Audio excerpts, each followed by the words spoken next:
It was December of 1988. You know, driving late at night was my favorite thing to do. But that night, I changed my mind. I'd spent the whole day in San Juan for work, and by the time I finished, it was already past midnight. I needed to get back to Aguadilla.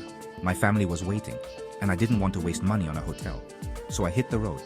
Just me, my old car, and the long dark stretch of Route 2. The drive wasn't too bad at first. Just the usual empty highway, the occasional stray car whizzing past.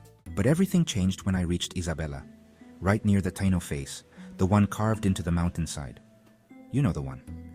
I always thought that carving was pretty cool during the day, kind of like a guardian watching over the road. But at night it feels like something else, and it's quiet. Too quiet. No cars around me.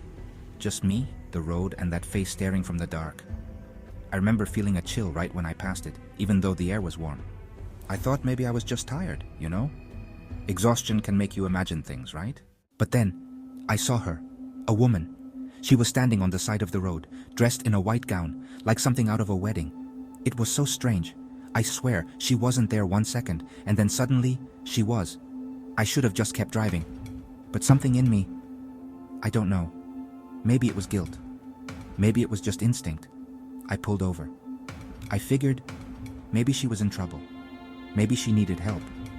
But there was something about her that made the hairs on the back of my neck stand up.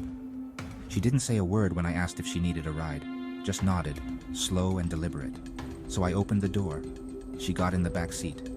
Her dress kind of floated around her, like it wasn't quite touching the seat. It's hard to explain. I should have noticed then that something was wrong, but I was tired. I just wanted to get home. I tried making small talk, asked her where she was going, but she didn't answer. I glanced in the rearview mirror a few times, but she kept her head down like she was praying or something, and her skin, pale, like she hadn't seen sunlight in years. The tension in the car grows, the only sound, the dull hum of the engine and the faint rasp of breathing. I glanced nervously at the rearview mirror again. After a few miles, I started to feel uneasy. There was this cold spreading through the car, like the air conditioning was on full blast, but it wasn't. And her silence, it was suffocating. I kept glancing back, hoping she'd say something, anything. But she just sat there, still as a statue. My fingers drum against the wheel, anxiety mounting. The headlights cut through more empty road, the flicker of streetlights few and far between. And then, I saw it. In the mirror.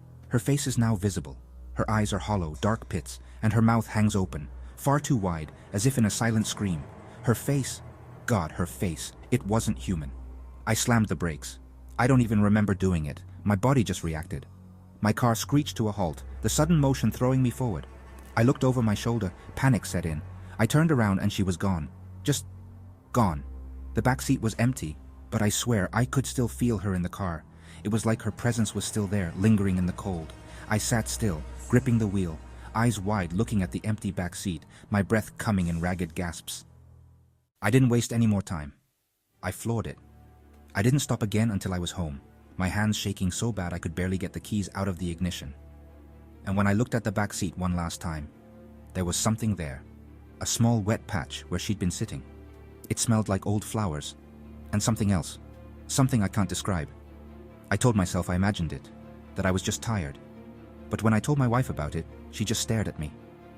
She's from Isabela, you know, and she told me the stories. About the bride, about how she asks for rides near the Taino carving, and how she never really leaves.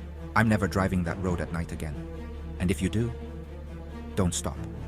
Not for her.